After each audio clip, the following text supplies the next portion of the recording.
시작된 그 종말 현상, 그 가운데 세 번째 인에 대한 말씀입니다. 지금까지 우리가 나눴던 인은 흰말 그리고 붉은 말이었습니다. 흰말은 종교 권력을 말했고 붉은 말은 정치 권력을 말했습니다. 제 아무리 거룩하고 순결하다고 외쳐도 그 흰말은 가짜 순결이고 가짜 거룩이었습니다. 힘을 상징하는 이 붉은 말은 평화를 외쳤으나 그 평화는 가짜 평화고 억압된 평화고 숨죽이는 평화고 폭력이 동반된 평화였습니다. 검사 세계에서 그리고 문학계에서 연극계에서 끔찍한 일이 수십 년 전부터 진행되고 있었음에도 불구하고 아무 일 없다는 듯이 그 조직이 유지돼 온 것은 바로 붉은 말이 요구하는 가짜 평화였던 셈이죠. 저희는 매주 수요일마다 사무엘상을 공부하고 있습니다.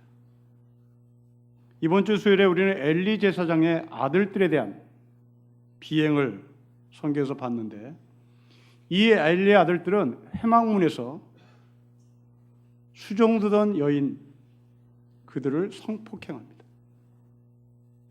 회막은 하나님을 만나는 장소입니다. 그리고 엘리의 아들들은 아버지를 본받아 제사장이 된 사람들입니다. 목사입니다. 하나님을 만나는 장소에서 목사가 한 여성을 성추행합니다. 있어서는 안 되는 일이 벌어진 겁니다. 그런데 그보다 더 끔찍한 일은 이 피해자 여성의 이름이 나오질 않습니다. 피해자 이름이 나오지 않는다는 말은 가해자가 갖고 있는 자기의 힘으로 입 뻥끗 하지 못하도록 밟았다는 얘기입니다. 그러나 하나님은 그렇게 강한 힘으로 엘리의 제사장들이 여인의 입을 봉쇄했지만 놀랍게도 소문과 소문으로 퍼져 엘리의 아들들의 죄악상이 폭로됩니다. 하나님은 제 아무리 힘 있는 자가 우리를 밟고 입뻥끗 못하게 한다 할지라도 돌들을 소리쳐서라도 소리에 소문 없이 소문을 퍼뜨리게 해서라도 엘리 제사장의 아들들의 죄악상을 폭로한다는 말입니다. 오늘은 그 세 번째 일입니다. 종교 권력, 정치 권력을 이어서 오늘 본문은 아주 쉬운 그리고 쉽게 우리에게 다가오는 말씀이 보입니다. 여러분 5절과 6절을 다시 한번 읽겠습니다. 시작.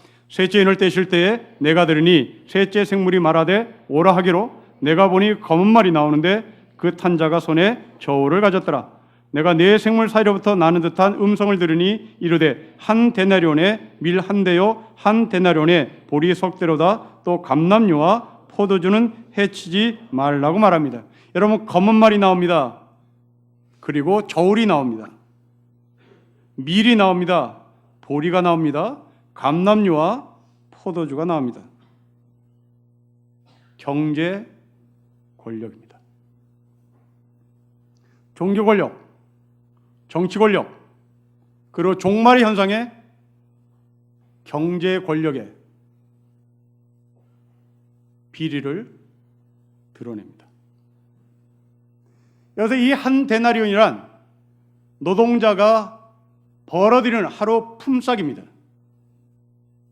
최저임금을 말합니다. 이 최저임금을 받은 사람이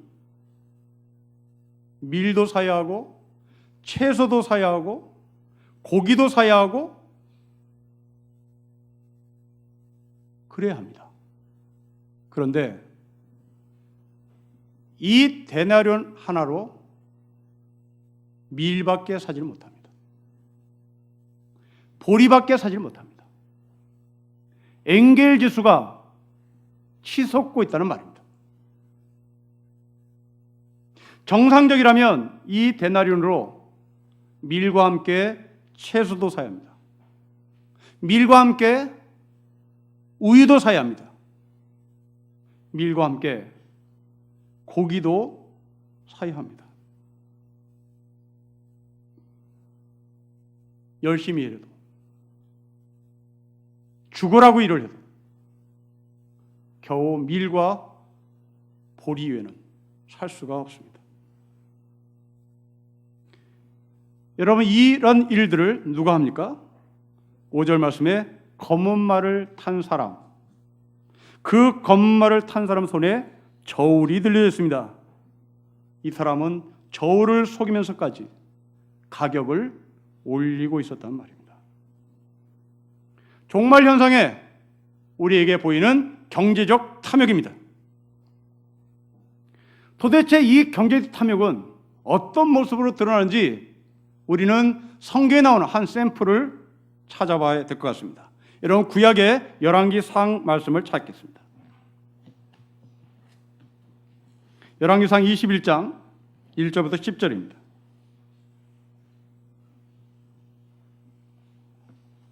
(553페이지에) 있습니다.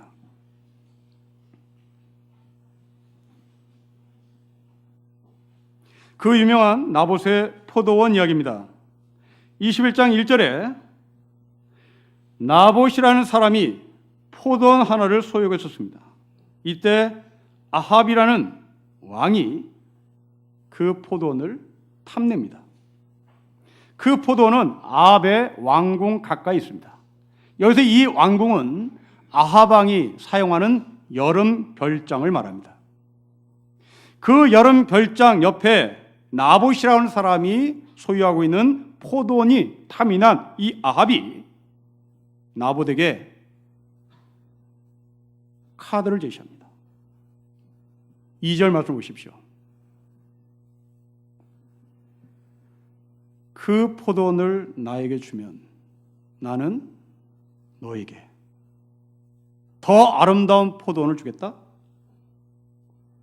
그것도 부족하면 나는 너에게 돈까지 주겠다. 아합이 나봇의 포도원을 소유하고 싶었던 이유는 채소밭을 만들고 싶다고 성경이 기록합니다. 채소밭을 만들고 싶은 아합이 조상 대대로부터 내려온 포도원을 소유한 나봇의 포도원을 뺏지 않습니다. 대토하자고 얘기합니다. 더 좋은 포도원을 줄 테니 이 포도원을 달라고 얘기합니다. 그것도 부족하면 내가 돈까지 주겠다고 얘기합니다. 전혀 비정상적인 카드를 제시한 게 아닙니다. 아주 합리적입니다. 아니, 어떻게 보면 아합은 손해를 보는 장사를 하고 있는지도 모릅니다. 이때 나봇의 대답을 보십시오. 3절 말씀에 나봇이 아합에게 말하되 내 조상의 유산을 왕에게 주기를 여호와께서 금지하셨습니다입니다. 이 3절의 말씀은 레위기 25장에 근거합니다. 하나님은 이스라엘 백성들에게 땅을 절대 남에게 팔지 말라고 명령합니다. 아합은 나봇에게 경제 원리로 접근합니다. 대토하자. 더 좋은 포도원을 줄게. 돈을 얹어서 줄게. 남는 장사입니다. 손해보는 장사 아닙니다. 그런데 나봇은 신앙의 원칙을 지킵니다. 신앙의 원칙과 경제 원리가 지금 부딪히고 있습니다. 초자본주의 시대에 살고 있는 우리가 이런 제안을 받았다면 우리는 더 좋은 포도원, 그리고 여기 윗돈을 더 얹어서 돈을 받아가지고 가는 것이 장땡입니다. 당시 이스라엘 백성들은 초자본주의의 논리 속에 살고 있었던 시대였습니다. 그 초자본주의 철학을 심고 있었던 당시의 가짜신, 그는 바알신이었습니다. 이 바알신은 옳고 그름 필요 없이 돈 많이 벌면, 풍요로우면 그것이 최고라고 가르쳤던 가나안의 신입니다.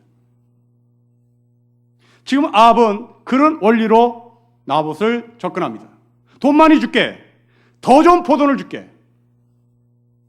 바알의 철학으로 접근합니다. 그 바알의 철학은 경제 논리입니다. 반면에 나봇은 여호와 하나님의 신앙의 원칙을 들고 거절합니다.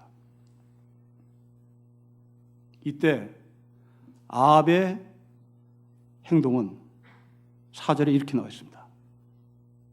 근심하고 답답해서 왕궁으로 돌아와 침상에 누워 얼굴을 돌리고 식사를 하지 않습니다. 여러분, 이 사람은 그 지역의 유지 아닙니다. 이 사람은 그 지역의 고위공무원 아닙니다. 이 사람은 왕입니다. 왕이라면 빼앗으면 되는 겁니다. 말 듣지 않아? 밀어붙이면 되는 겁니다. 그런데 이 아합은 밀어붙이지 않습니다. 끙끙 속을 앓으며 답답하며 식음을 전폐하며 왕궁에 들어와 눕습니다. 왜 그럴까요? 이스라엘에게 있어서 왕은 그 왕위에 하나님이 계시다는 것을 전제하는 그 선에서 왕이기 때문에 그렇습니다. 지금 이 아합은 자기가 비록 왕이지만 이 왕인보다 더 높은 하나님이 계시다는 걸 알아 마음대로 할 수가 없었던 것이죠. 그래서 끙끙 속으로 앓으며 자기 방에 들어와 식음을 전폐하며 누웠습니다. 이때 아합의 부인이 나섭니다. 여러분 7절 보십시오. 우리 7절을 가지겠습니다. 시작. 그의 아내 이세벨이 그에게 이르되 왕이 지금 이스라엘 나라를 다스리시나이까? 일어나 식사를 하시고 마음을 즐겁게 하소서. 내가 이스라엘 사람 나봇의 포도원을 왕께 드리겠습니다. 여러분 7절에 이 이세벨이 하는 말을 보십시오. 당신 지금 왕 맞습니까? 당신 지금 이스라엘 나라를 통치하는 사람 맞습니까? 당신이 이스라엘을 통치하는 왕이라면 빼앗으세요. 이 이세벨은 이방 여자였습니다. 가나안의 여자였습니다. 가나안 이스라엘 백성들이 가나안에 들어오기 전부터 왕정 정치를 수행하고 있었던 조직이었습니다. 가나안의 왕은 곧 하나님이었습니다. 가나안의 왕은 곧 신이었습니다. 때문에 이세벨이 갖고 있었던 왕의 개념으로는 나봇의 포도원을 뺏는 것은 식은 죽 먹기였습니다. 그래서 자기 남편에게 당당히 말합니다. 내가 뺏어서 당신에게 이 포도원을 주겠다고. 가나안의 왕의 개념으로 접근을 했던 겁니다. 이 이야기를 듣던 아합은 굉장히 갈등했을 겁니다. 논리적으로는 자기 위에 하나님이 계시다는 것을 알았던 사람이고, 그러나 현실적으로는 이세벨의 말을 따라 이세벨이 빼앗아오는 포도원을 손에 쥐고 싶었습니다. 결국 아합은 이세벨 말을 따르고 이세벨은 나봇의 포도원을 빼앗아서 아합에게 넘깁니다. 이 포도원을 무엇을 위해서 뺐습니까? 2절 말씀을 다시 보십시오. 채소밭입니다. 채소밭을 만들기 위하여 조상 대대로부터 내려왔던 값비싼 포도원을 밀어붙입니다. 탐욕입니다. 이 탐욕이 어디까지 가는지 보십니다. 14절에 나봇이 죽습니다. 이세벨의 통박이를 나봇이 돌에 맞아 죽었습니다. 하나님을 모독했다는 말입니다. 하나님을 모독한 자들에게 이스라엘 백성들은 돌에 맞아 죽게 했습니다. 하나님의 신앙을 지키려고 했던 나봇이 하나님을 모독했다는 누명을 쓰고 죽습니다. 민주주의를 지키려고 했다가 간첩으로 몰아 사형당한 현대사의 비극입니다. 민주주의를 지키려고 했다가 불순분자로 낙이친 현대의 역사는 여기에 고스란히 녹아 있습니다. 언론에 재갈을 묻힌 것이고 사법살인을 한 것입니다. 이 일들이 일어나는 근거는 바로 탐욕입니다. 포도원을 채소밭으로 만들고 싶은 탐욕. 이게 아합의 탐욕이고 이 아합의 탐욕을 부추긴 이세벨입니다. 여러분, 우리는 괴물을 뜻하는 영어 단어 몬스터를 압니다. 몬스터라는 원래 뜻은 무엇을 가리키는 존재라는 말입니다. 여러분, 왜 서양 사람들이 괴물이라고 하는 의미를 가진 단어로 몬스터를 택했을까? 그렇습니다. 몬스터는 인간의 본능과 탐욕 쪽으로 계속 손가락질을 하고 있기 때문입니다. 사도 바울은 이 몬스터의 원리를 로마서에 기록합니다. 내 안에 또 다른 내가 지금 싸우고 있다고 고백합니다. 사도 바울 안에 있는 몬스터, 아합 왕에 있는 몬스터, 바로 그것은 이세벨이었습니다. 탐욕이었습니다. 우리는 나봇이 갖고 있는 신앙의 원칙을 들고 살아야 된다는 분명한 생각을 갖고 있습니다. 하지만 현실 가운데 나의 몬스터, 나의 탐욕을 부추기고 그 탐욕적으로 손가락을 가리키는 이세벨, 그것을 인하여 우리가 무너집니다. 이럴 때 우리는 하나님의 말씀을 기억해야 합니다. 이웃의 집이나 밭이나 남종이나 여종이나 소나 나귀나 할 것 없이 이웃의 재산은 무엇이든지 욕심을 내서는 안 된다는 십계명의 말씀입니다. 이스라엘 백성들이 이렇게 십계명을 통하여 하나님이 말씀하신 이유는 당시 힘이 없는 어느 집에 남편에게 돈 많은 졸부가 너에게 돈을 많이 줄 테니 네 아내를 나에게 넘기라고 하는 현실이 있었기 때문입니다. 늙은 돈 많은 아저씨가 힘없는 여성을 탐욕함으로 말미암아 힘없는 어린 여성을 짓밟는 일이 있었기 때문에 십계명의 말씀을 하나님께서 하신 것입니다. 아합은 그런 탐욕으로 신앙을 지키려고 하는 아합을 신앙을 모독한다는 누명을 뒤집어 씌워 돌에 죽였습니다. 여러분들은 다산 정약용 선생을 알 겁니다. 전남 강진에서 유배 생활을 하면서 많은 글들을 남겼는데 그 가운데 시 하나를 이분이 기록해서 우리에게 넘깁니다. 그 시의 제목은 애절양이라는 제목입니다. 우리말로 번역하면 슬퍼하면서 성기를 자른다라는 말입니다. 애절양, 슬퍼 울면서 성기를 잘랐다라는 시를 이 다산 정약이 씁니다. 이 시는 강진에서 유배 생활했던 정약용 선생이 직접 목격한 한 사건이 모티브가 됩니다. 당시 강진의 군수는 아이가 태어나면 3일 안으로 호적을 올리라고 명했습니다. 그 이유는 인두세를 얻기 위함이었습니다. 어느 가정에 아이가 태어났습니다. 가난해서 호적을 3일 만에 입적을 못했습니다. 호적을 올리면서 세금을 가져가야 하는 이 구조에 가난한 사람이 할 수가 없었습니다. 3일이 넘어갔습니다. 관에서 이 집을 습격해 이 집에 하나밖에 없는 소를 잡아갔습니다. 이것을 본 그 집의 남편이 슬피 울며 자신의 손길을 잘랐습니다. 현대판 아합입니다. 물론 이런 일들은 개인과 개인 사이에서만 일어나지 않습니다. 나라와 나라들 사이에서 일어나죠. 여러분 19세기의 열강들을 보십시오. 식민지를 만들어 다니는 당시의 흐름이었습니다.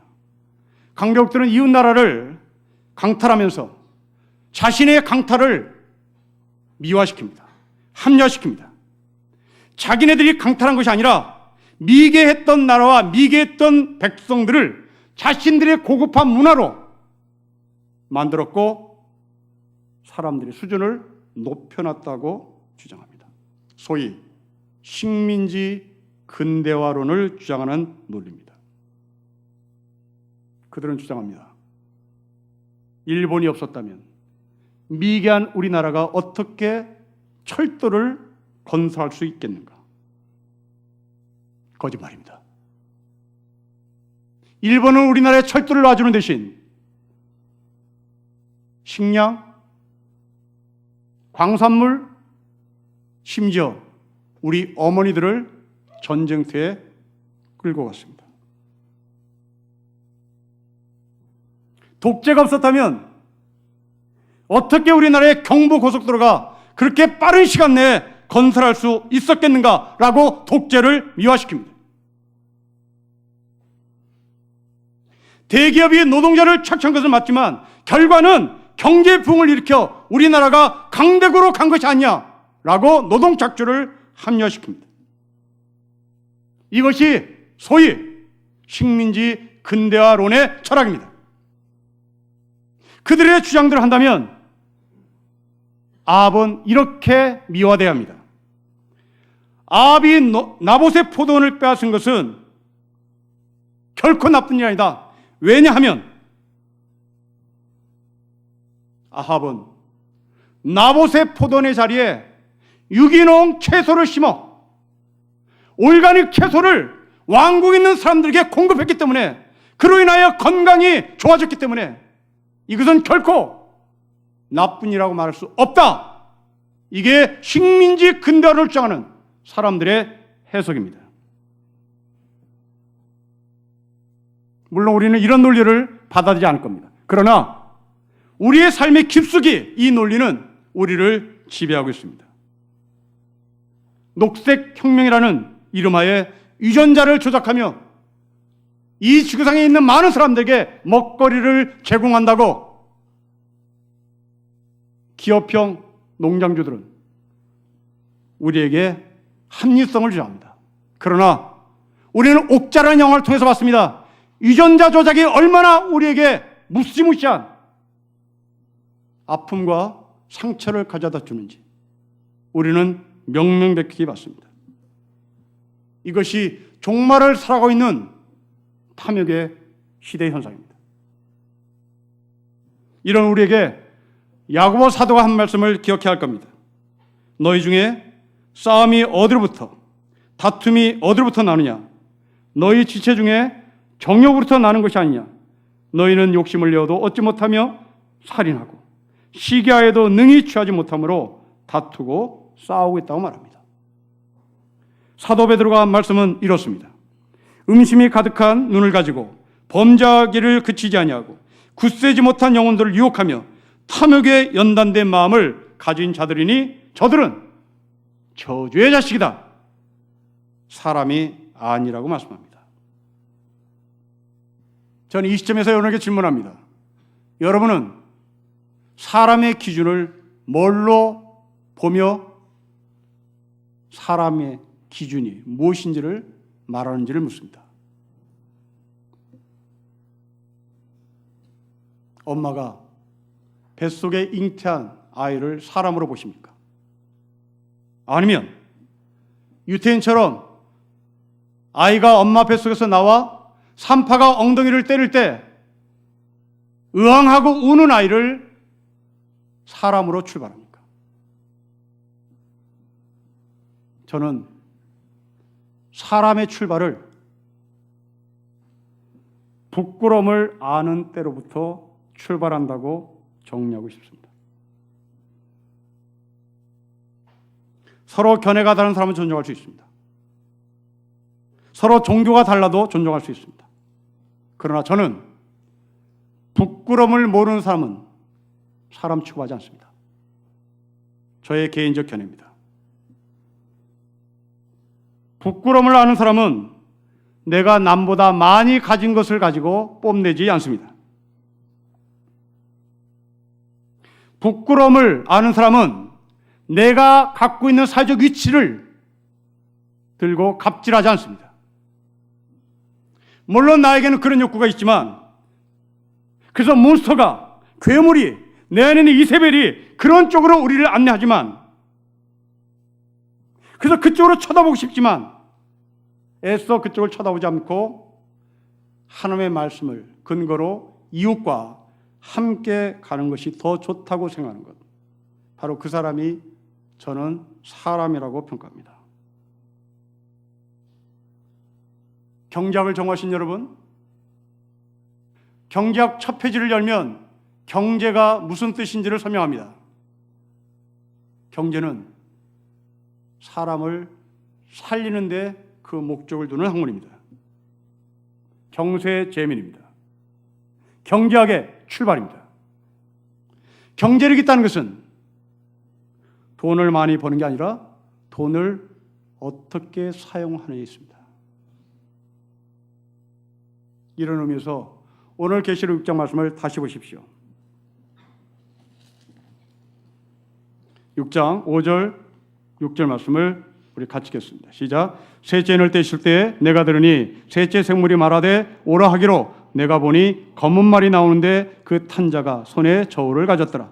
내가 네 생물 사이로부터 나는 듯한 음성을 들으니 이르되 한 데나리온에 밀 한 대요 한 데나리온에 보리 석 대로다. 또 감람류와 포도주는 해치지 말라 하더랍니다.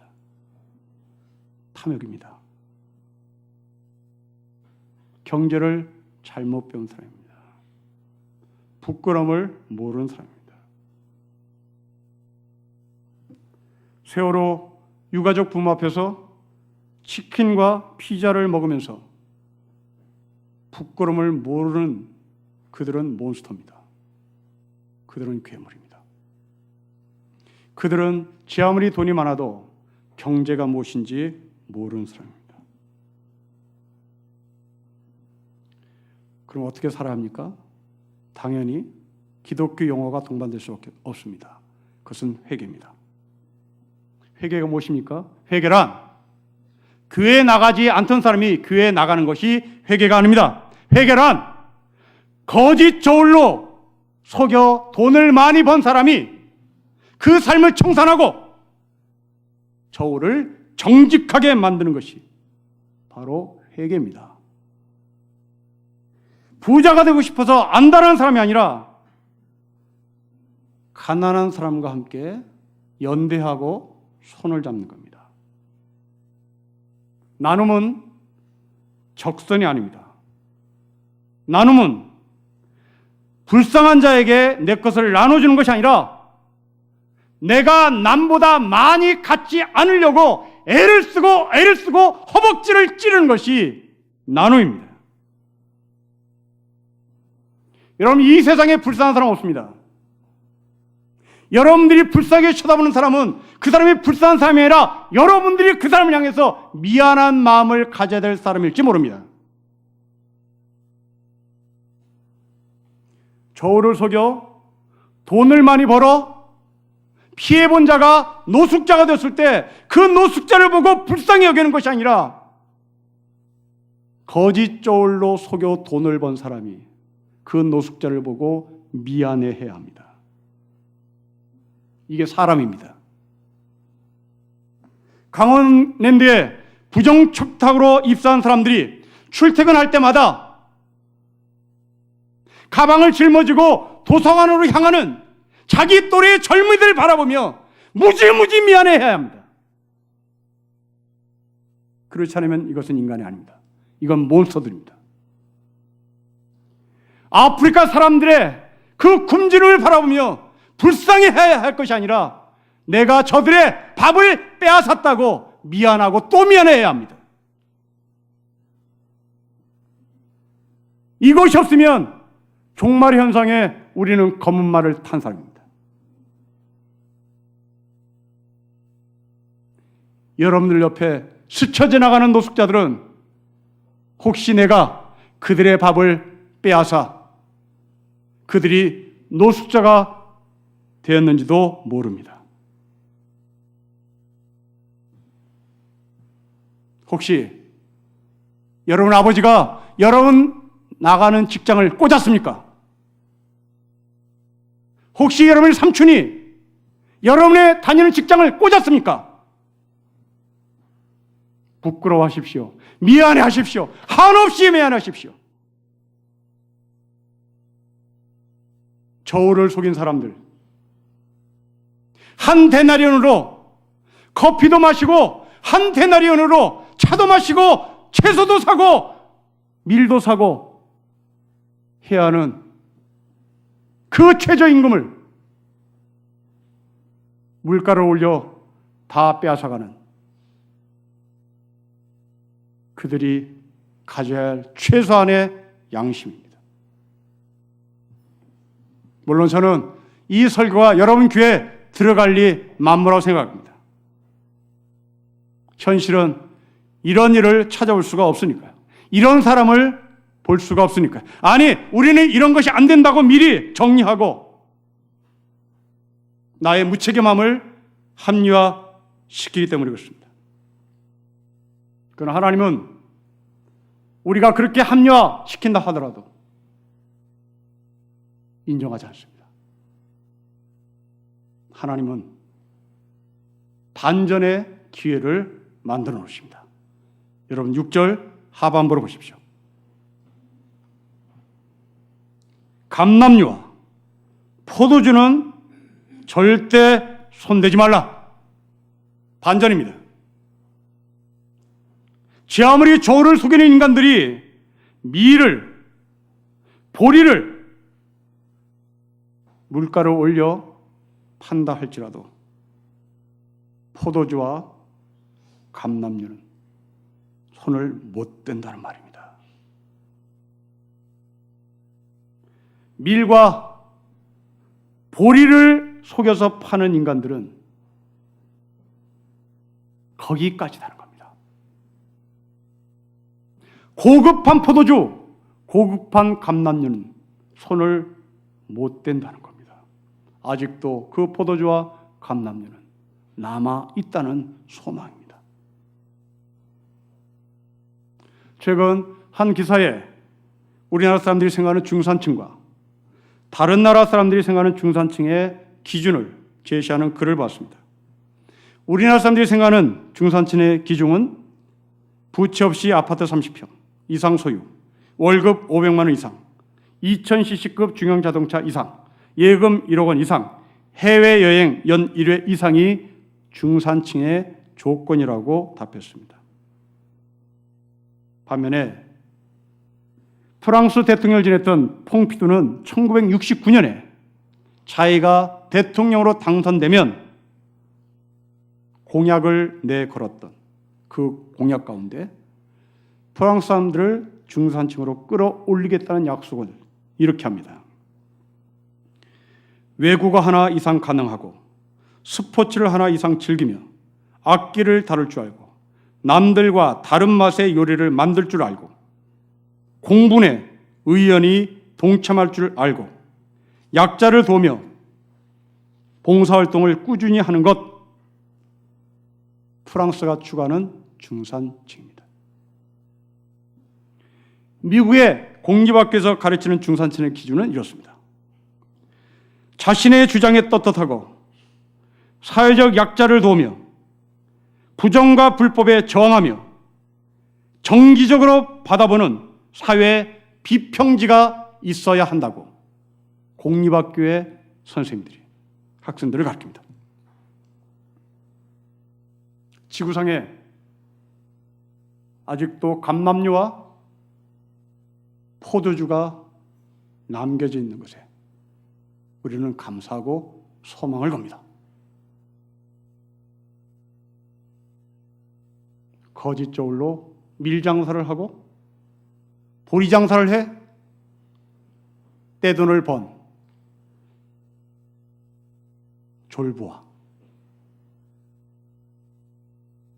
감남류와 포도주와 같은 진짜 부자, 종말 현상에 우리에게 보여주는 메시지입니다.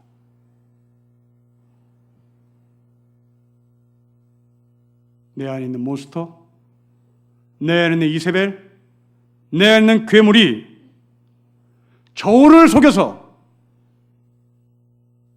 밀을 팔고 보리를 팔라고 손가락질할 때 우리는 애써 그쪽으로 눈을 돌리는 것이 아니라 아직도 내 가운데는 비싼 감람류, 소중한 포도주가 남아있어. 결국 종말은 이런 사람들로부터 소망을 갖게 하는 것입니다. 형제자매 여러분, 여러분은 지금 어디에서 어떤 자세로 경제 활동을 하는지 묻습니다. 이 세상의 역사는 거짓 저울로 부자가 된 자를 통하여 이루어지는 것이 아니라 아직도 남아있는 감람류와 포도주와 같은 삶을, 그런 사람을 통하여 이 역사는 아름답게 진행할 것입니다.